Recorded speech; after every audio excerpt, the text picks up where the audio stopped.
Glory to God. Living ക്രൈസ്റ്റിലേക്ക് നിങ്ങൾ ഏവരെ ഞാൻ ചേർന്ന് സ്വാഗതം ചെയ്യുന്നു. ഒരിക്കൽ കൂടി തിരുവചനവുമായി നിങ്ങളുടെ മുമ്പിലേക്ക് കടന്നു വരുവാൻ വലിയവനായ ദൈവത്തിന് നന്ദി പറയുന്നു. എങ്കിൽ പ്രിയരെ, പ്രാരംഭമായി എപ്പിസോഡ് സ്പോൺസർ ചെയ്യുന്നത് USA നിന്ന് പേർ വെളിപ്പെടുത്താത്തൊരു സഹോദരി കുടുംബവുമാണ്. തൻ്റെ പ്രാർത്ഥനാ വിഷയം എന്ന് പറയുന്നത് ഈ ദിവസങ്ങളിൽ ദൈവത്തിൻ്റെ അത്ഭുതകരം കാണേണ്ടതിനായിട്ട് ദൈവത്തിന് വേണ്ടി അത്രത്തോളം നിൽക്കുന്ന ഒരു സഹോദരി കുടുംബമാണിത്. അവർ ദൈവവേലയുടെ വലിപ്പം കാണേണ്ടതിനായിട്ടും അവരുടെ ജീവിതത്തിനകത്ത് ദൈവത്തിൻ്റെ വലിയ കരുണ, ദൈവത്തിൻ്റെ വലിയ പ്രവൃത്തി. ഞാൻ ഇങ്ങനെന്ന് വിളിച്ചു പറയുന്നു, എൻ്റെ ദൈവം മാറാത്തവനാകയാൽ അവരുടെ നഷ്ടങ്ങളെ ദൈവം ലാഭമാക്കാൻ പോവുകയാണ്. അവരുടെ വർഷങ്ങളെ കർത്താവ് മടക്കി കൊടുക്കാൻ പോവുകയാണ്. ആ കുടുംബത്തിനകത്ത് ദൈവികമായ വലിയ വിടുതലുകൾ സംഭവിക്കാൻ പോവുകയാണ്. ദൈവം മാറാത്തവനായി ആ കുടുംബത്തിൽ വലിയ ദൈവപ്രവർത്തികളും ദൈവവേലയ്ക്ക് വേണ്ടി അവർ വലിയൊരു താങ്ങായി തീരേണ്ടതിനായിട്ട് ഞാനിങ്ങനൊന്ന് വിശ്വസിക്കുന്നു. സ്വർഗം അവരുടെ മുമ്പിലേക്ക് ഒരു വാതിൽ തുറക്കാൻ പോകുന്ന സമയമാണിത്. അവരുടെ ജീവിതത്തിനകത്ത് സന്തോഷത്തിൻ്റെയും നിലനിൽക്കുന്ന വിടുതലുകളുടെയും വാതിൽ തുറക്കേണ്ടതിനായി നമുക്ക് ഒരുമിച്ചൊന്ന് പ്രാർത്ഥിക്കാം. ഈ സഹോദരിയുടെ ജോലിയിലും താൻ ചെയ്യുന്നതിനൊക്കെയും ദൈവപ്രവൃത്തി വെളിപ്പെടുന്നതിനായിട്ടും അതേപോലെ തന്നെ തൻ്റെ ഹസ്ബൻഡിൻ്റെ മിനിസ്ട്രിയിലും എല്ലാ മേഖലയിലും കർത്താവെ പ്രത്യേകിച്ച് നമുക്ക് ഒരുമിച്ചൊന്ന് പ്രാർത്ഥിക്കാം. ഇവരെ കർത്താവ് എല്ലാ നിലയിലും കാത്തു സൂക്ഷിക്കേണ്ടതിനായിട്ട്, രോഗമോ പ്രശ്നങ്ങളോ ഒന്നും വരാതെ കർത്താവ് ഇവരെ കാത്തു സൂക്ഷിക്കേണ്ടതായി നമുക്ക് പ്രാർത്ഥിക്കാം.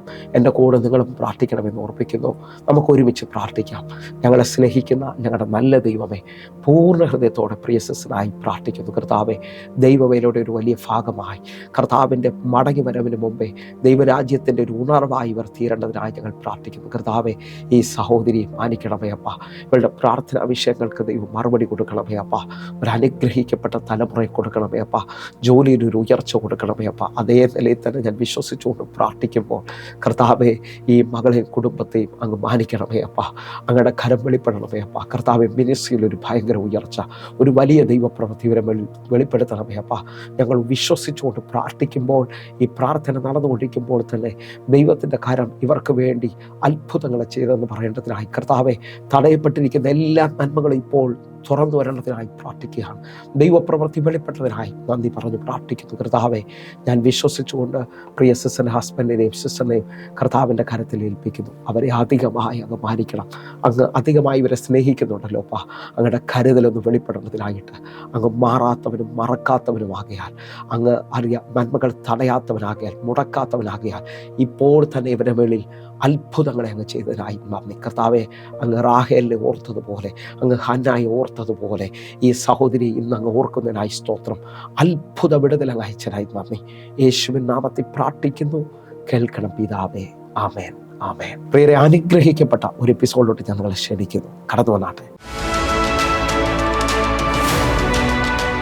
പ്രിയരെ, മാറ്റമില്ലാത്ത ദൈവത്തിൻ്റെ തിരുവചനവുമായി ഒരിക്കൽ കൂടെ നിങ്ങളുടെ മുമ്പിലേക്ക് കടന്നു വരുവാൻ വലിയവനായ ദൈവം എന്നെ സഹായിച്ച എല്ലാ വഴികൾക്കുമായി ഞാൻ ദൈവത്തിന് നന്ദി പറയുന്നു. എൻ്റെ കഴിവോ എൻ്റെ മിടുക്കോ അല്ല പ്രിയരെ, കർത്താവിൻ്റെ കരമാണ് ഓരോ പ്രാവശ്യവും നിങ്ങളുടെ മുമ്പിലേക്ക് കടന്നു വരുവാൻ എന്നെ സഹായിക്കുന്നത്. ആ നിലയിൽ നിന്നുകൊണ്ട് ദൈവത്തിൻ്റെ വചനം നിങ്ങളുമായി പങ്കുവയ്ക്കുമ്പോൾ വ്യക്തമായി വിളിച്ചു പറയുന്നു, ദൈവത്തിൻ്റെ വചനത്തിന് ദൈവത്തോളം ശക്തിയുണ്ട്. നാം പ്രാർത്ഥനയിൽ എപ്പോഴും ഓർപ്പിക്കുകയും പ്രാർത്ഥിക്കുകയും ചെയ്യുന്നൊരു പദമാണ്, നമ്മുടെ ദൈവം അസാധ്യങ്ങളെ സാധ്യമാക്കുന്നവനാണ്. അങ്ങനെ ഉണ്ടെങ്കിൽ ഈ വചനത്തിന് നിന്നുകൊണ്ട് ഞാൻ വിളിച്ചു പറയുന്നു, യോഹന്നാൻ്റെ സുവിശേഷം 1-ാം അധ്യായം അതിൻ്റെ 1-ാമത്തെ വാക്യം, ആദിയിൽ വചനമുണ്ടായിരുന്നു, വചനം ദൈവത്തോടു കൂടെ ആയിരുന്നു, വചനം ദൈവമായിരുന്നു. എന്നെ കേൾക്കുന്നവരെ, ദൈവത്തിന് എത്രത്തോളം ശക്തിയുണ്ടോ അത്രത്തോളം ശക്തി ദൈവവചനത്തിനുണ്ട്. കാരണം ദൈവത്തിൻ്റെ വചനം ദൈവമായിരുന്നു എന്നാണ് നമ്മെ ഓർപ്പിക്കുന്നത്. ആ നിലകളിൽ നിങ്ങൾ വിശ്വസിക്കുകയും ഏറ്റുപറയുകയും ചെയ്യുന്നുണ്ടെങ്കിൽ 107-ാം സങ്കീർത്തനം അതിൻ്റെ 20-ാമത്തെ വാക്യം പറയുന്നു, ഞാൻ എൻ്റെ വചനം അയച്ചവരെ സൗഖ്യമാക്കുകയും അവരെ കുഴിയിൽ നിന്ന് കരകയറ്റുകയും ചെയ്യും. അയക്കപ്പെടുന്ന വചനത്തിൻ്റെ പ്രത്യേകത സ്വീകരിക്കാമെങ്കിൽ സ്വീകരിച്ചോ. ഇതാ നിൻ്റെ ജീവിതത്തിനകത്ത് നിൻ്റെ കുഴിയിൽ നിന്ന് കരകയറ്റുകയും നിന്നെ സൗഖ്യമാക്കുകയും ചെയ്യുന്നതാണ്. ഒന്നുകൂടെ പറഞ്ഞു കഴിഞ്ഞാൽ, വചനവും പരിശുദ്ധാത്മാവും ഒരേ നിലയിൽ സമ്മേളിച്ചാൽ അവിടെ സൃഷ്ടിപ്പുകൾ സംഭവിക്കും. ആഴം ഒന്നുകൊണ്ടൊന്ന് ആത്മാവിൽ വിളിച്ചു പറയുകയാണ്. ഉൽപ്പത്തി പുസ്തകം 1-ാം അധ്യായം 1-ാമത്തെ വാക്യം നിങ്ങൾ ശ്രദ്ധിച്ച്, ആദിയിൽ ദൈവം ആകാശവും ഭൂമിയും സൃഷ്ടിച്ചു. 2-ാമത്തെ വാക്യം എഴുതിയിരിക്കുകയാണ്, ഭൂമി പാഴും ശൂന്യവും ആഴത്തിനു മീതെ ഇരുളുമായിരുന്നു, എന്നാൽ വെള്ളത്തിനു മേളിൽ പരിശുദ്ധാത്മാവ് പരിവർത്തിച്ചു കൊണ്ടിരുന്നു. എന്നെ കേൾക്കുന്നവരെ, ഞാൻ വിശ്വസിച്ചുകൊണ്ട് ഇങ്ങനൊന്ന് ആത്മാവിൽ വിളിച്ചു പറയുകയാണ്, വെള്ളത്തിനു മേളിൽ പരിശുദ്ധാത്മാവ് പരിവർത്തിച്ചു കൊണ്ടിരുന്നു. ആഴമായി വിശ്വസിക്കാൻ പറ്റുമെങ്കിൽ ഞാൻ ഇങ്ങനെ വിളിച്ചു പറയുന്നു, സൃഷ്ടിപ്പുകളെ കൊണ്ടുവരുന്ന പരിശുദ്ധാത്മാവിൻ്റെ പരിവർത്തനം ഇന്നിതിനകത്ത് സംഭവിക്കുകയാണ്. ആഴം നിങ്ങൾ ശ്രദ്ധിച്ചു നോക്കണം കേട്ടോ. ഒരു വീട് പണിയാനായിട്ട് ഒരാൾ ആഗ്രഹിച്ചാൽ ആദ്യം അദ്ദേഹം ചെയ്യുന്നത് അവിടെ കിണർ കുത്തുകയോ അല്ലെങ്കിൽ വെള്ളത്തിനുള്ള മാർഗമാണ് സജ്ജീകരിക്കുന്നത്. ഇതേപോലെ ഒരു കമ്പനിയോ എന്ത് കാര്യങ്ങളുടെയും ഏത് സ്ഥാപനങ്ങളുടെയും ആരംഭം അവർ വെള്ളമുള്ള സ്ഥലത്തായിരിക്കും, അല്ലെങ്കിൽ വെള്ളമായിരിക്കും ആദ്യം അവർ പ്രാധാന്യമായി കാണുന്നത്. ഞാൻ ആത്മാവിൽ വിളിച്ചു പറയുന്നു, നിങ്ങളുടെ ജീവിതത്തിനകത്ത് എല്ലാം നഷ്ടപ്പെട്ടവരായിരിക്കാം നിങ്ങൾ. ജീവിതത്തിന് ഈ മുമ്പോട്ടൊരു വഴിയില്ലെന്ന് പറയുന്നവരായിരിക്കാം. പക്ഷേ ഇതാ നിങ്ങളുടെ ജീവിതത്തിനകത്ത് പരിശുദ്ധാത്മാവിൻ്റെ നദി, അല്ലെങ്കിൽ പരിശുദ്ധാത്മാവിൻ്റെ ഒഴുക്ക്, അല്ലെങ്കിൽ പരിശുദ്ധാത്മാവിൻ്റെ ആ ചലനം നിങ്ങളുടെ മുന്നിൽ സംഭവിക്കാൻ തുടങ്ങിയാൽ ഞാൻ വിളിച്ചു പറയുന്നു, അവിടെ അത്ഭുതങ്ങളുടെ ആരംഭം സംഭവിക്കും. അവിടെ വ്യക്തമായ വിടുതലുകൾ സംഭവിക്കും. യോബ് പറയുന്നു, വെള്ളത്തിൻ്റെ ഗന്ധം വെളിപ്പെട്ടാൽ അവിടെ വീണ്ടും പൊട്ടിക്കിളിർപ്പുകൾ സംഭവിക്കും, തളറ് വിടുന്നത് കാണാൻ പറ്റും. ഞാൻ ആത്മാവിൽ വിളിച്ചു പറയുകയാണ്, ഇതാ നിന്റെ ജീവിതത്തിനകത്ത് പരിശുദ്ധാത്മാവിൻ്റെ നദി ഇതാ ഒഴുകുകയാണ്. മുട്ടോളമല്ല, അരയോളമല്ല, നീന്തിയിട്ടല്ലാതെ കടക്കാൻ കഴിയാത്ത ഒരു ഒഴുക്ക്. ഇതാ സകല സത്യത്തിലും വഴി നടത്തുന്ന പരിശുദ്ധാത്മാവിൻ്റെ ശക്തി എന്നെ കാണുന്ന ചിലവരുടെ മേലേക്ക് ഇപ്പോൾ തുറന്നു വരികയാണ്. നിന്റെ ജീവിതത്തിനകത്ത് എവിടെയൊക്കെയോ നിന്നെ ഒതുക്കിയ മേഖലയിൽ നിന്ന് ഇതാ പരിശുദ്ധാത്മാവിൻ്റെ ചലനം നിന്നെ മുമ്പോട്ട് കൊണ്ടുപോവുകയാണ്. അപ്പോൾ നമ്മൾ ചിന്തിച്ച ആ വാക്യം ഒന്ന് ശ്രദ്ധിച്ച്, ആഴത്തിനും ഇത് ഇരുളായിരുന്നു, എന്നാൽ വെള്ളത്തിന് വെളിയിൽ പരിശുദ്ധാത്മാവ് പരിവർത്തിച്ചു. ആ പരിവർത്തനത്തിൽ അടുത്ത വാക്യം എഴുതിയിരിക്കുന്നു, വെളിച്ചമുണ്ടാകട്ടെ എന്ന് പിതാവായി ദൈവം വിളിച്ചു പറഞ്ഞു. ഒന്നാമത്തെ സൃഷ്ടിപ്പ് വെളിച്ചമാണ്. സൂര്യനെയും ചന്ദ്രനെയും ഉണ്ടാക്കുന്നതിന് മുമ്പേ ഭൂമിയിൽ പിതാവിൻ്റെ വെളിച്ചം വെളിപ്പെട്ടു. അങ്ങനെ ഉണ്ടെങ്കിൽ ഞാൻ ആഴമായി വിളിച്ചു പറയുന്നു, ഈ സൂര്യൻ്റെ കീഴിൽ, ഈ ഭൂമിയുടെ കീഴിൽ നിങ്ങൾ നിൽക്കുമ്പോൾ ആത്മാവിൽ സ്വീകരിച്ചോ. നിങ്ങളുടെ ജീവിതത്തിനകത്ത് സൂര്യനോ ചന്ദ്രനോ നിങ്ങളെ കരയിപ്പിച്ച് എല്ലാം നഷ്ടപ്പെടുത്തിയിട്ടുണ്ടെന്ന് പറഞ്ഞാൽ അതിനെ തിരിച്ചു പിടിക്കാൻ ദൈവത്തിൻ്റെ വെളിച്ചത്തിന് കഴിയും. ദൈവത്തിന് കഴിയുമെന്ന് വിശ്വസിക്കുന്നവരുണ്ടെങ്കിൽ, സൂര്യനെ ഉണ്ടാക്കിയ ദൈവമാണെങ്കിൽ അതിൻ്റെ കീഴിൽ നഷ്ടങ്ങൾ മാത്രമെന്ന് പറഞ്ഞുകൊണ്ടിരുന്നാൽ അറിയാം, നീതി സൂര്യനായവൻ 10,000 സൂര്യനെ വെല്ലുവിളിക്കുന്ന ദൈവത്തിൻ്റെ സാന്നിധ്യം ഇതാ നിന്റെ വെളിയിൽ വെളിപ്പെട്ട് വരുന്നു. സൃഷ്ടിപ്പിൻ്റെ ഒരു സമയമായി ഇതിപ്പോൾ തീരുകയാണല്ലോ. ദൈവപ്രവൃത്തിയുടെ സമയമായി ഇതിപ്പോൾ തീരുന്നതിനായി ഞാൻ ദൈവത്തിന് നന്ദി പറയുകയാണ്. അങ്ങനെ എന്നെ കേൾക്കുന്ന ഓരോ ദൈവമക്കളും ഈ വചനത്തിൻ്റെ ആഴം ഒന്നുകൂടെ ഒന്ന് തിരിച്ചറിഞ്ഞോ. 119 സങ്കീർത്തനം 105 വാക്യം പറയുന്നു, നിന്റെ വചനം എൻ്റെ കാലിന് ദീപവും എൻ്റെ പാതയ്ക്ക് പ്രകാശവുമാണ്. വിശ്വാസത്തിൽ സ്വീകരിക്ക്. ഇതാ വചനത്തിൻ്റെ ശക്തി നിങ്ങളുടെ മേലിൽ ഇപ്പോൾ നിഴലിടുകയാണ്. അസാധ്യങ്ങളെ സാധ്യമാക്കുന്ന ദൈവശബ്ദം ഇതാ ദൂതൻ മറുപടി പറയുകയാണ്, പരിശുദ്ധാത്മാവ് നിന്റെ മേലിൽ വരും. അത്യുന്നതൻ്റെ ശക്തി നിന്റെ മേലിൽ നിഴലിടുമ്പോൾ ലോകത്തിന് വിശ്വസിക്കാൻ പറ്റാത്ത സൃഷ്ടിപ്പിത നിന്നിൽ ജനിക്കുകയാണ്. ആഴമായി വചനം ഞാൻ സംസാരിച്ചു കൊണ്ടിരിക്കുമ്പോൾ ചില ജനനങ്ങൾ സംഭവിക്കുകയാണ്, ചില വിടുതലുകൾ സംഭവിക്കുകയാണ്, ചില ആരംഭങ്ങൾ ഉണ്ടാകുകയാണ്, ചില ഉത്ഭവങ്ങൾ സംഭവിക്കുന്നു. നിന്നെ കൊണ്ട് ദൈവം എന്തോ വലിയ പദ്ധതിയുമായി ഈ വചന സന്ദേശം കേട്ടുകൊണ്ടിരിക്കുന്ന നിങ്ങളെ നോക്കി ഞാൻ വിളിച്ചു പറയും, നിങ്ങൾ തീരാൻ പോവുകയല്ല. നിങ്ങളൊരു ഭയങ്കര അത്ഭുതമാകാൻ പോവുകയാണ്. നിങ്ങളൊരു വലിയ അതിശയമാകാൻ പോവുകയാണ്.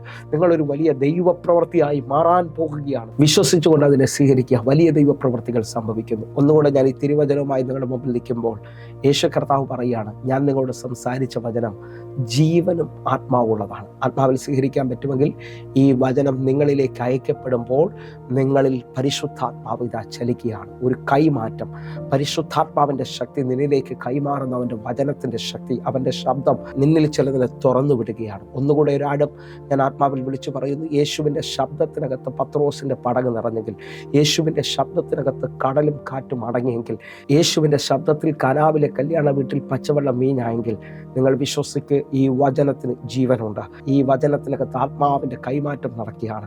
ആഴമായിട്ടൊന്ന് പ്രാർത്ഥിക്കാൻ പറ്റുന്നുണ്ടെങ്കിൽ പ്രാർത്ഥിക്കുക. കൈമാറ്റങ്ങൾ സംഭവിക്കട്ടെ, ദൈവപ്രവൃത്തികൾ സംഭവിക്കട്ടെ. ദൈവത്തിൻ്റെ കരം ഇതാ നിന്റെ വെളിയിലേക്ക് വെളിപ്പെട്ട് വരികയാണ്. അത്ഭുതകരമായ ചില വിടുതലുകൾ ഇപ്പോൾ നിങ്ങൾ പ്രാപിക്കാൻ തക്കവണ്ണം ദൈവത്തിൻ്റെ വചനം നിങ്ങൾക്ക് വേണ്ടി വെളിപ്പെട്ട് വരുന്നു. ഒന്നുകൂടെ വിശ്വസിക്കുന്നതിലൂടെ ഞാൻ ആത്മാവിൽ വിളിച്ചു പറയുന്ന സ്വീകരിക്കണമേ. ഇതാ ദൈവവചനത്തിൻ്റെ ശബ്ദം നിങ്ങളുടെ ജീവിതത്തിനകത്ത് വലിയ അത്ഭുതങ്ങളെ കൊണ്ടുവരാൻ പോവുകയാണ്, അതിശയങ്ങളെ കൊണ്ടുവരാൻ പോവുകയാണ്. ആഴം ശ്രദ്ധിച്ചു നോക്കിയ 119 സങ്കീർത്തനം അതിൻ്റെ 130 വാക്യം പറയുന്നു, നിന്റെ വചനത്തിൻ്റെ വികാസനം പ്രകാശപ്രദമാകുന്നു, അത് അല്പബുദ്ധികളെ ബുദ്ധിമാന്മാരാക്കും. അങ്ങനെ ഈ വചനത്തിനകത്ത് നിന്നൊന്ന് ഏകാഗ്രപ്പെടുമ്പോൾ, ഒരു നല്ല ഇരിപ്പിടം ഉറപ്പാക്കി ഈ വചന സന്ദേശം വിടുതലോടുകൂടെ നിങ്ങൾ സ്വീകരിക്കുമ്പോൾ, നിങ്ങളോട് ഞാൻ ആത്മാവിൽ ഇന്നത്തെ ചിന്തയുടെ കൈമാറ്റം പറയുകയാണ്. നഷ്ടപ്പെട്ടതിനെ മടക്കി തരുന്ന ദൈവം, സകലതും മടക്കി തരാൻ ദൈവത്തിന് കഴിയുമെന്ന് നിങ്ങൾ വിശ്വസിക്കുന്നവരാണെങ്കിൽ ഞാൻ നിങ്ങളെ നോക്കി ആത്മാവിൽ ആത്മാവിൽ പറയുന്നത് സ്വീകരിച്ചോ. നയിലിലെ വിധവയെ നിങ്ങളൊന്ന് നോക്കി. നയിലിലെ വിധവ തനിക്കുള്ള ഏകജാതനും കൂടെ മരിച്ചു. ഇനി ജീവിതത്തിന് ഒരർത്ഥമില്ലാതെ അവൾ നിലവിളിച്ചുകൊണ്ട് മുമ്പോട്ട് ആ ശവമഞ്ചവും ചുമന്ന് ആ പട്ടണക്കാരനോട് കൂടെ വരുമ്പോൾ അവളെ ആശ്വസിപ്പിക്കാൻ ആ പട്ടണത്തിൽ ഒരാളുമില്ല, അവളെ സഹായിക്കാൻ ആ പട്ടണത്തിൽ ഒരാളുമില്ല. പക്ഷെ ഞാൻ വചനത്തിൽ നിന്ന് പ്രവചിക്കുകയാണ്, അവളുടെ ജീവിതത്തിനകത്തൊരു ഭയങ്കര അത്ഭുതം ചെയ്യാൻ എൻ്റെ യേശുവിന് കഴിയുമെങ്കിൽ അവളുടെ നഷ്ടപ്പെട്ടു പോയ ജീവിതം ഇനി ഒരു മറുപടിയില്ല, ഇനി ജീവിതത്തിനൊരു അർത്ഥമില്ലെന്ന് പറഞ്ഞുകൊണ്ട് നിൽക്കുന്ന അവളുടെ നിലവിളിയെ കണ്ട യേശു മനസ്സലിഞ്ഞ് അവളോട് അടുത്ത് ചെന്നിട്ട്, സ്ത്രീയെ ഇനി നീ കരയണ്ട എന്ന് പറഞ്ഞുകൊണ്ട് അവളുടെ ഏറ്റവും വലിയ പ്രയാസമായ ഏറ്റവും വലിയ ഭാരമായ ആ മകൻ്റെ ശവമഞ്ചത്തെ യേശു തൊടുകയാണ്. നഷ്ടപ്പെട്ടു പോയ ജീവനെ യേശു മടക്കി കൊടുക്കുന്നു, ആ മകനെ തിരിച്ചേൽപ്പിക്കുകയാണ്. അങ്ങനെ ഉണ്ടെങ്കിൽ ഈ ആരംഭത്തിൽ പ്രവചന ശബ്ദം കേട്ടുകൊള്ളുക. നിങ്ങളുടെ ജീവിതത്തിനകത്ത് ഈ വചന സന്ദേശം കേട്ടുകൊണ്ടിരിക്കുമ്പോൾ തന്നെ സഡനായി ചിലത് വെളിപ്പെട്ട് വരാൻ പോവുകയാണ്, സഡനായി ചിലത് എഴുന്നേറ്റ് വരാൻ പോവുകയാണ്, സഡനായി ചില അത്ഭുതങ്ങൾ സംഭവിക്കാൻ പോവുകയാണ്. എൻ്റെ കൂടെ അതൊന്ന് സ്വീകരിച്ചോ. സഡനായി ചില അത്ഭുതങ്ങൾ ഇപ്പോൾ സംഭവിക്കാൻ പോവുകയാണ്. ഞാൻ ഈ ജനത്തെ നോക്കി പ്രവചിക്കുന്നു, അത്ഭുതകരമായ ഒരു വിടുതൽ ഈ ജനത്തിൻ്റെ മുകളിലേക്ക് കൈമാറുകയാണ്. ഞാൻ ആഴമായിട്ട് യോവേൽ പ്രവചനം 2-ാം അധ്യായം അതിൻ്റെ 25-ാമത്തെ വാക്യത്തിലേക്ക് നിങ്ങളെ ക്ഷണിക്കുകയാണ്. നമുക്ക് ഒരുമിച്ച് വരാം. ഞാൻ നിങ്ങളുടെ ഇടയിൽ അയച്ചിരിക്കുന്ന എൻ്റെ മഹാസൈന്യമായ വെട്ടുക്കിളിയും വിട്ടിലും തുള്ളനും പച്ചപ്പഴവും തിന്നുകളഞ്ഞ സംവത്സരങ്ങൾക്ക് വേണ്ടി ഞാൻ നിങ്ങൾക്ക് പകരം നൽകും. എന്നെ കേൾക്കുന്നവർ ഈ വചനത്തിനകത്ത് വിശ്വാസത്തോടെ സ്വീകരിക്കുക. നമ്മുടെ ദൈവം ആദ്യം മാത്രമല്ല, അവൻ അന്ത്യനും കൂടെയാണ്. ഒന്നുകൂടെ പറഞ്ഞാൽ അവൻ്റെ തുടക്കം മാത്രമല്ല, അവൻ ഒടുക്കം കൂടെയാണ്. എവിടെയോ ജീവിതത്തിനകത്ത് വഴിമുട്ടി നിൽക്കുന്ന ചിലരെ നോക്കി ഞാൻ വിളിച്ചു പറയുന്നു, നീ കാണാത്തത് ഈ മണിക്കൂറിൽ തുറന്നു വരാൻ പോവുകയാണ്. കാരണം നിന്റെ ജീവിതത്തിനകത്ത് നഷ്ടപ്പെട്ടു പോയ സംവത്സരങ്ങൾക്ക് പകരം നൽകാമെന്ന് പറഞ്ഞവൻ ഈ വചനത്തിലൂടെ നിന്റെ മുമ്പിലേക്ക് വെളിപ്പെട്ട് വരികയാണ്. വചനം ദൈവമാകിയാൽ ആത്മാവിൽ സ്വീകരിച്ചോ. നിങ്ങളുടെ ജീവിതത്തിനകത്ത് ഇതുവരെയും തുറക്കാത്തത് എന്തോന്ന് തുറക്കാൻ പോകുന്നു. നിങ്ങളുടെ ജീവിതത്തിനകത്ത് നഷ്ടപ്പെട്ട അനുഭവങ്ങളിൽ നിന്ന് ഞാനൊരു പദം ചിലവരെ നോക്കി പ്രവചനാത്മാവിൽ വിളിച്ചു പറയുകയാണ്, കണ്ണുനീരോടെ വിതച്ചവൻ ആർപ്പോടെ കൊയ്യാൻ പോവുകയാണ് എന്ന് പറഞ്ഞാൽ ഇന്നു മുതൽ കണ്ണുനീരിൻ്റെ സീസൺ മാറുകയാ. നിന്റെ മുകളിൽ ഒരു കൊയ്ത്തിൻ്റെ സീസൺ ആരംഭിക്കുന്നു. നിന്റെ മുകളിൽ ഒരു എഴുന്നേൽപ്പിൻ്റെ സീസൺ ആരംഭിക്കുകയാണ്. നിന്റെ ജീവിതത്തിനകത്ത് അസാധാരണമായത് എന്തോ ഒരു വലിയ ദൈവപ്രവൃത്തി ദൈവം ചെയ്യാൻ പോവുകയാണ്. ആഴമായിട്ട് വിശ്വസിക്കുന്നവരുണ്ടെങ്കിൽ ആ കരമൊക്കെ ഉയർത്തിപ്പിടിച്ചുകൊണ്ട് ഈ മിനിറ്റിൽ പ്രതികരിച്ചാട്ടെ. പ്രതികരിക്കുന്നതിന് വേണ്ടി യേശു നിന്നു എങ്കിൽ ഇന്നു മുതൽ നിന്റെ അവസ്ഥ മാറാൻ പോവുകയാണ്. ഇന്നു മുതൽ നിന്റെ ജീവിതത്തിനകത്ത് അസാധാരണമായ കാര്യങ്ങൾ ചെയ്യുന്നു. അപ്പോൾ നമ്മൾ ചിന്തിക്കുന്ന വാക്യത്തിന്റെ പ്രത്യേകത, നഷ്ടപ്പെട്ട സംവത്സരങ്ങൾക്ക് പകരം നൽകാൻ പോവുകയാണ്. ആഴമായി ഇന്നലകളിൽ നഷ്ടപ്പെട്ടതിന് നോക്കി ഭാരപ്പെട്ടുകൊണ്ടിരിക്കുന്ന ചിലരെ നോക്കി വിളിച്ചു പറയാണ്, സന്തോഷത്തിൻ്റെ നാളുകൾ എൻ്റെ ദൈവം നിനക്ക് വേണ്ടി കരം പിടിക്കുകയാണ്, നിന്നെ കരം പിടിക്കുകയാണ്. ഒന്നുകൂടെ പറഞ്ഞാൽ എഫേസ്യ ലേഖനം 3-ാം അധ്യായം പറയുന്നു, എന്നാൽ നാം ചോദിച്ചതിലും നനച്ചതിലും അത്യന്തപരമായി നമ്മിൽ വ്യാപരിക്കുന്ന ശക്തിയാൽ ചെയ്യാൻ കഴിയുന്നത്. ചോദിച്ചതോ നനച്ചതോ അല്ല കേട്ടോ, അതിലും അത്യന്തപരമായി നിനക്ക് വേണ്ടി ഈ മണിക്കൂറുകൾ ദൈവം എന്തോ ചെയ്യാൻ പോവുകയാണ്. നിന്റെ വിലാപത്തെ നൃത്തമാക്കുന്ന ദൈവത്തിൻ്റെ കരം അങ്ങയുടെ മക്കളുടെ മേളിൽ വെളിപ്പെട്ട് വരികയാണ്. ഞാനത് ആഴമായി വിശ്വസിക്കുന്നത് കൊണ്ട് ഇപ്പോൾ ഈ ജനത്തെ നോക്കി പ്രവചിക്കുന്നു, ഇന്നു മുതൽ നീ ചിലത് നന്മ കാണാൻ പോവുകയാണ്. നിന്റെ ജീവിതത്തിനകത്ത് ഇപ്പോൾ അത് പ്രതികരിച്ചുകൊണ്ട് അത് സ്വീകരിക്കാൻ പറ്റുന്നവർ സ്വീകരിച്ചോ. ദൈവവചനത്തിന് സൃഷ്ടിക്കാൻ കഴിയും, ദൈവവചനത്തിന് ചിലതിനെ ഉളവാക്കാൻ കഴിയുമെന്ന്, ദൈവശബ്ദത്തിന് നിന്നിൽ ചിലതിനെ കൊണ്ടുവരാൻ പറ്റുമെന്ന് ആഴമായി വിശ്വസിക്കുന്നുണ്ടെങ്കിൽ ഇപ്പോൾ ചിലത് വെളിപ്പെട്ട് വരികയാണ്. അങ്ങനെയുണ്ടെങ്കിൽ ഈ വചനത്തിൻ്റെ ഒരു തിരിവ് ഞാൻ നിങ്ങളുമായി ഇപ്പോൾ പങ്കുവയ്ക്കുകയാണ്. നമ്മുടെ ജീവിതത്തിനകത്ത് നഷ്ടപ്പെട്ടതിനകത്ത് ഭാരപ്പെട്ടുകൊണ്ടിരിക്കുമ്പോൾ ലൂക്കോസിന്റെ സുവിശേഷം 15-ാം അധ്യായം ശ്രദ്ധിച്ചാൽ 32 വാക്യങ്ങളാണുള്ളത്. ഈ 32 വാക്യങ്ങളിൽ 3 ഉപമകളാണ് കർത്താവ് പറയുന്നത്. 3 ഉപമകളിൽ ശ്രദ്ധിക്കാൻ പറ്റുമെങ്കിൽ ശ്രദ്ധിച്ചോ. ആദ്യത്തത് 100 ആടുള്ളതിൽ 1 നഷ്ടമായി, രണ്ടാമത് 10 ധർമ്മയുള്ളതിൽ 1 നഷ്ടമായി, മൂന്നാമത് 2 മക്കളുള്ളതിൽ ഇളയ മകൻ നഷ്ടമായി. ആഴമായി ശ്രദ്ധിക്കാൻ പറ്റുമെങ്കിൽ ശ്രദ്ധിച്ചോ. ഈ 3 ഉപമകളും നഷ്ടങ്ങളുടെ ഉപമകളാണ് തുടങ്ങുന്നതെങ്കിൽ ആ നഷ്ടപ്പെട്ടതിനെ മടക്കി കൊടുക്കുന്ന ഒരു ദൈവത്തെ നമുക്ക് കാണാൻ പറ്റും. ആ മടക്കി കൊടുക്കുന്ന സമയത്ത് അവിടെ ആനന്ദവും സന്തോഷവും വെളിപ്പെട്ട് വരികയാണ്. നിങ്ങൾ വിശ്വസിക്കാൻ പറ്റുമെങ്കിൽ ഈ വചന സന്ദേശം കേട്ടുകൊണ്ടിരിക്കുമ്പോൾ ചിലവരെ ഞാൻ നോക്കി ആത്മാവിൽ പറയുന്നു, നിന്റെ ജീവിതത്തിനകത്ത് സന്തോഷത്തിൻ്റെ സമയം തുറന്നു വരാൻ പോകുന്നു, ആനന്ദത്തിൻ്റെ സമയം തുറന്നു വരാൻ പോകുന്നു. കാരണം എനിക്ക് വേണ്ടി ദൈവം വൻ കാര്യങ്ങൾ ചെയ്തെന്ന് പറയാൻ, എനിക്ക് വേണ്ടി ദൈവം വലിയ അത്ഭുതങ്ങളെ ചെയ്തെന്ന് പറയാൻ തക്കവണ്ണം ഇപ്പോൾ ചിലവരെ ദൈവം തൊട്ടുകൊണ്ടിരിക്കുക. തൊട്ടുകൊണ്ടിരിക്കുകയാണ്. ഇപ്പോൾ ചിലവരെ ദൈവം തൊട്ടുകൊണ്ടിരിക്കുകയാണ്. ചിലവരുടെ ജീവിതത്തിനകത്ത് അസാധാരണമായത് എന്തോ ഒന്ന് ഇപ്പോൾ ചലിക്കുന്നത് എനിക്ക് കാണാം. ദൈവപ്രവൃത്തി ചലിക്കുകയാണ്. ആഴമായി സ്വീകരിക്കുക.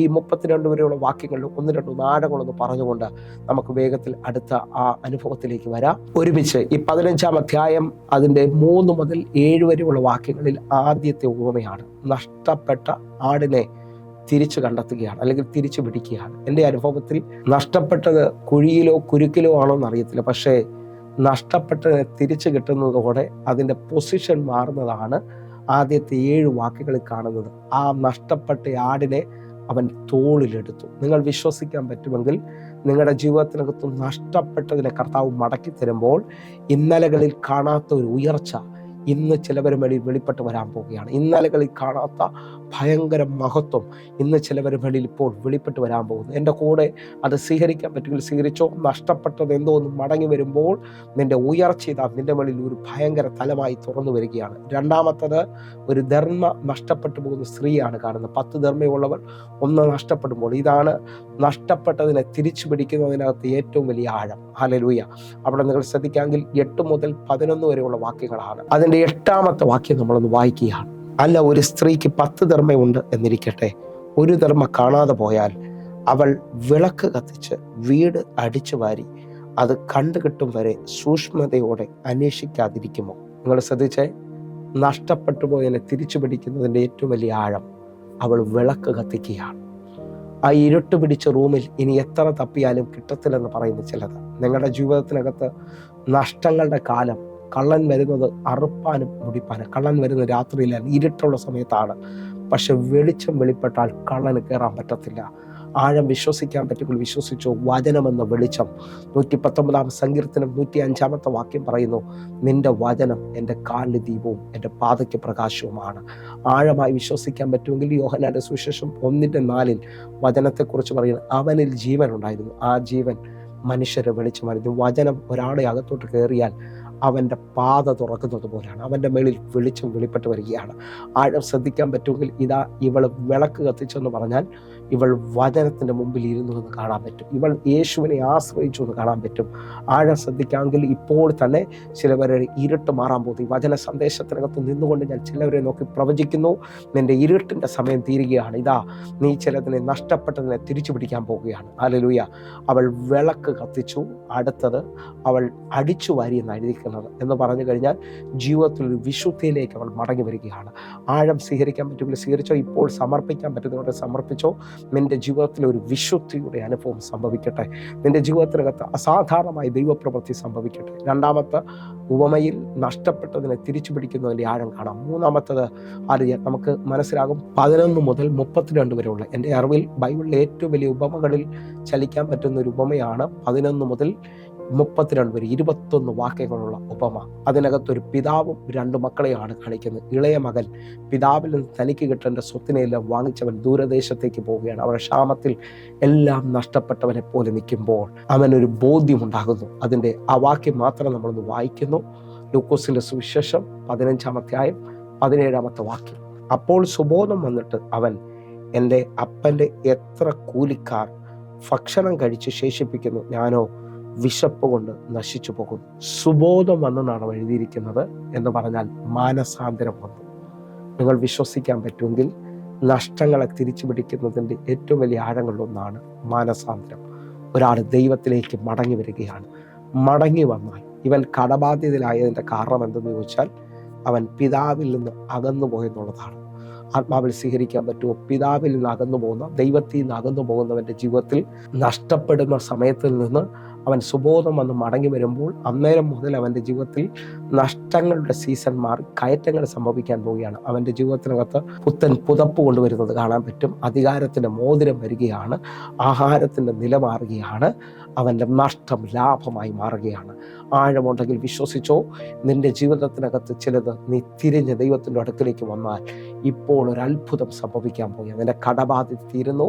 91-ാം സങ്കീർത്തനം 14-ാമത്തെ വാക്യം നിന്റെ ജീവിതത്തിനകത്ത് വലിയ സാധ്യതയായി തീരട്ടെ. അവൻ എന്നോട് പറ്റിയിരിക്കാൻ ഞാൻ അവനെ വിടുവിക്കും. അവൻ എൻ്റെ നാമത്തെ അറിയാൽ ഞാൻ അവനെ ഉയർത്തും. കർത്താവിനോടൊന്ന് പറ്റിയിരിക്കാൻ പറ്റുമെങ്കിൽ ഈ ദിവസങ്ങളിൽ വലിയ ദൈവപ്രവർത്തി, വലിയ ദൈവത്തിൻ്റെ കരം നിൻ്റെ മേളിൽ വെളിപ്പെട്ട് വരാൻ പോകുന്നു. ഒന്നാത്മാവിൽ ഒന്നുകൂടെ കരമടിച്ച് ദൈവത്തെ സ്തുതിക്കാൻ പറ്റുന്നവർ സ്തുതിച്ചാട്ടെ. ഇപ്പോൾ നമുക്ക് നഷ്ടങ്ങളിൽ മാത്രം വിട്ടുകളയുന്ന ഒരു ദൈവത്തെയല്ല, നഷ്ടത്തെ ലാഭമാക്കുന്ന, നഷ്ടത്തിൽ നിന്ന് തിരിച്ചു പിടിക്കുന്ന, നഷ്ടങ്ങളെ മടക്കി തരുന്ന വലിയവനായ ദൈവത്തെ നമുക്ക് ഈ 15-ാം അധ്യായത്തിൽ കാണാൻ കഴിയും. അങ്ങനെ ഉണ്ടെങ്കിൽ ചിലരെ നോക്കി ഞാൻ ദൂത് കൈമാറുകയാണ്. എവിടെയാണ് നിങ്ങളുടെ ജീവിതത്തിൽ നഷ്ടങ്ങൾ സംഭവിച്ചത്? സാത്താനാണോ നിങ്ങളുടെ ജീവിതത്തിൽ നഷ്ടങ്ങൾ ഉണ്ടാക്കിയത്? അതോ മനുഷ്യനാലാണോ നിങ്ങൾ കളിപ്പിക്കപ്പെട്ടത്? അതോ സുവിശേഷ നിമിത്തമാണോ എല്ലാം നഷ്ടപ്പെട്ടത്? ആരോ പറയുന്നു ദൈവത്തിന് വേണ്ടി ഇറങ്ങിയപ്പോൾ നഷ്ടങ്ങളിലാണ് നിൽക്കുന്നത്. ഇന്ന് നിങ്ങളുടെ ജീവിതത്തിനകത്തൊരു അതിശയം സംഭവിക്കാൻ പോവുകയാണ്. ഈ വചന സന്ദേശം കേട്ടുകൊണ്ടിരിക്കുമ്പോൾ തന്നെ ഇയ്യോബിൻ്റെ പുസ്തകം 42-ാം അധ്യായം അതിൻ്റെ 10-ാമത്തെ വാക്യത്തിലേക്ക് നമ്മൾ വരികയാണ്. ഇയ്യോബ് തൻ്റെ സ്നേഹിതന്മാർക്ക് വേണ്ടി പ്രാർത്ഥിച്ചപ്പോൾ യഹോവ അവൻ്റെ സ്ഥിതിക്ക് ഭേദം വരുത്തി. മുമ്പേ ഉണ്ടായിരുന്നതൊക്കെയും യഹോവ ഇയ്യോബിന് ഇരട്ടിയായി കൊടുത്തു. ഇതാ ഇയ്യോബ് തൻ്റെ സ്നേഹിതന്മാർക്ക് വേണ്ടി പ്രാർത്ഥിച്ചപ്പോൾ മുമ്പേ ഉണ്ടായിരുന്നതൊക്കെയും ഇരട്ടിയായി ദൈവം മടക്കി കൊടുത്തു എന്ന് പറഞ്ഞാൽ, എൻ്റെ ഭാഷയിൽ സാത്താനാണ് ഈ മുമ്പേ ഉണ്ടായിരുന്നതെല്ലാം കൊണ്ടുപോയത്.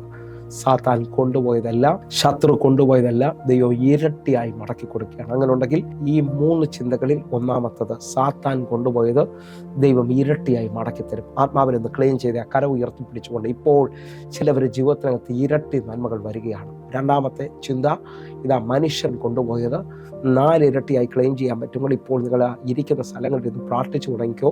കളിപ്പിക്കപ്പെട്ടു പോയവർ, നഷ്ടപ്പെട്ടു പോയ ചിലവർ ജീവിതത്തിനകത്ത് ഇതാ വലിയ മടങ്ങി വരവിൻ്റെ സീസൺ തുറക്കുകയാണ്. ലൂക്കോസിന്റെ സുവിശേഷം 19-ാം അധ്യായം അതിൻ്റെ 8-ാമത്തെ വാക്യം. സഖായിയോ നിന്ന് കർത്താവിനോട്, കർത്താവെ, എൻ്റെ വസ്തുവകയിൽ പകുതി ഞാൻ ദരിദ്രർക്ക് കൊടുക്കുന്നുണ്ട്. വല്ലതും ചതിവായി വാങ്ങിയിട്ടുണ്ടെങ്കിൽ 4 മടങ്ങ് മടങ്ങിക്കൊടുക്കുന്നു എന്ന് പറഞ്ഞു.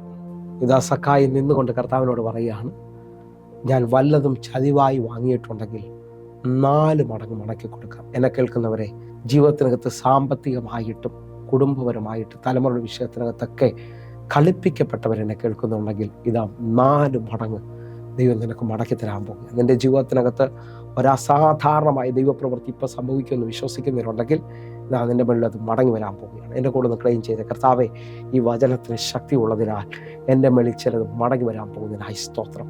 ഞാൻ കളിപ്പിക്കപ്പെട്ട മേഖലകളിൽ എവിടേക്കോ ഹല്ലേലൂയ ഇനി മാർഗമില്ലെന്ന് പറഞ്ഞുകൊണ്ട് സാമ്പത്തികമായിട്ട്, ശാരീരികമായിട്ട്, മാനസികമായിട്ടൊക്കെ ശത്രു കവർന്നു കൊണ്ടുപോയി മാനുഷിക നിലയിൽ പോയതെല്ലാം ദൈവം 4 മടങ്ങ് മടക്കി കൊണ്ടുവരാൻ പോകുക. അതേ നിലയിൽ തന്നെ നിന്നുകൊണ്ട് ദൈവത്തിന് വേണ്ടി എന്തെങ്കിലും നഷ്ടമാക്കിയെന്ന് പറയുന്നുണ്ടെങ്കിൽ ഞാനിത് പറയുമ്പോൾ ആഴം കേൾക്കണമേ.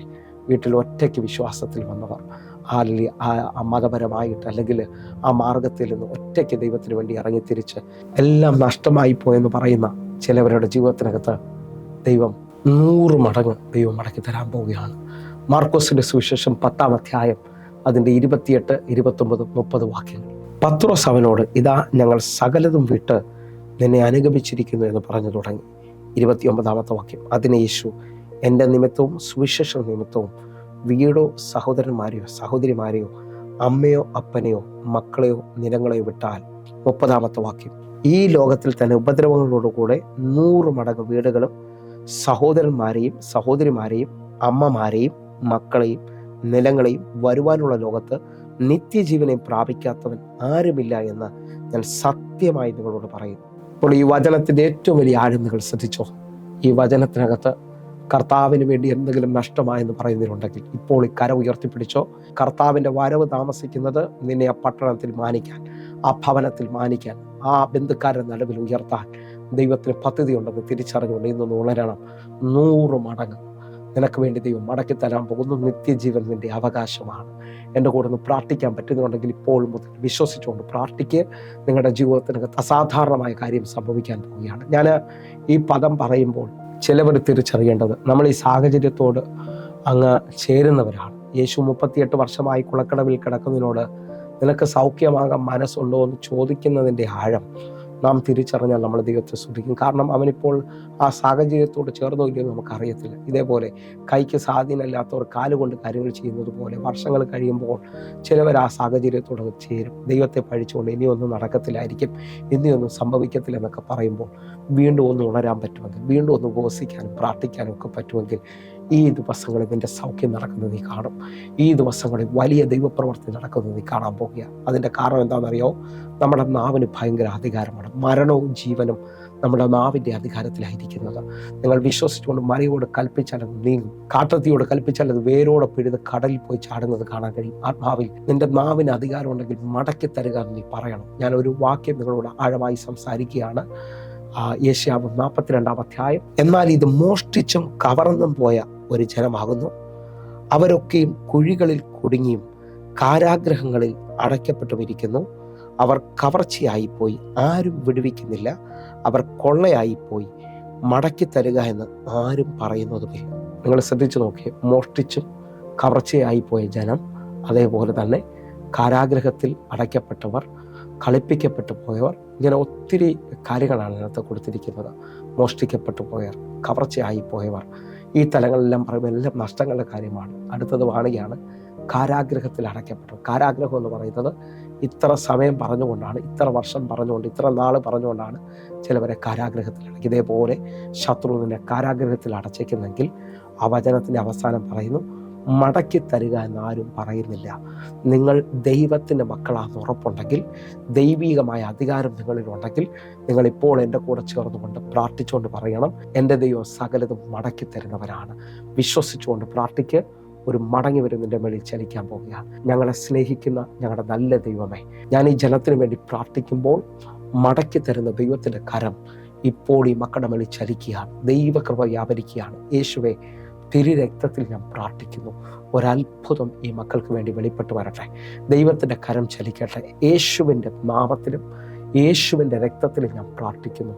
ദൈവപ്രവൃത്തി വെളിപ്പെട്ട് വരട്ടെ. ദൈവത്തിൻ്റെ കരം ചലിക്കട്ടെ. കർത്താവെ, ഒരത്ഭുതം ദൈവം ചെയ്യേണ്ടതിനായി പ്രാർത്ഥിക്കുന്നു. ദൈവത്തിൻ്റെ പ്രവൃത്തി വെളിപ്പെടുന്നതിനായി പ്രാർത്ഥിക്കുന്നു. കർത്താവെ, അത്ഭുത വിടുതലിനായി സ്തോത്രം ചെയ്യുന്നു.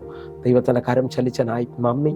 യേശുവിൻ നാമത്തിൽ ഇപ്പോൾ ഈ മക്കൾക്ക് വേണ്ടി അത് വെളിപ്പെടുന്നതിനായി സ്തോത്രം. ദൈവത്തിൻ്റെ കരം വെളിപ്പെടുന്നതിനായി സ്തോത്രം. സകല നന്മയും മടങ്ങി വരട്ടെ. ദൈവപ്രവൃത്തി മടങ്ങി വരട്ടെ. ദൈവത്തിൻ്റെ കരം ചലിക്കട്ടെ.